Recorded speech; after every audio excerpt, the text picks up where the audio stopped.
ដេចអូនហ៊ានឆ្លើយភ្លាមភ្លាមបងអើយខ្មាំងគេ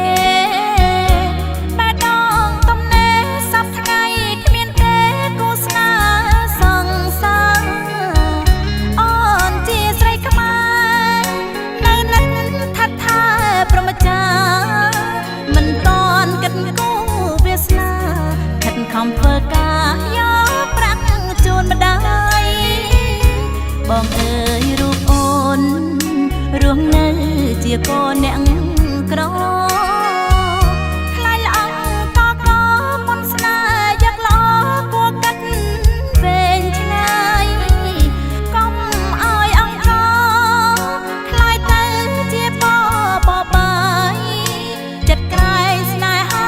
ខ្លាយខ្លាយបងចិត្តបងកាយម្ដាយស្រង់ទឹកភ្នែកបបហាបកោតាមបាត់អាសបងដែរបេះដូងទ្រង់លួចលាក់ស្នាប៉ុន្តែដួងចិត្តរីរ៉េតសច្ចាជួបគ្នាកុំមានកម្មពីមានចែកសុភ័ក្រមង្គលនឹងភ្នែកចិត្តអនរំលែកចាយជាពីបីវត្តធំសង្កសិទ្ធមហាមហិតរិទ្ធយាយម៉ែ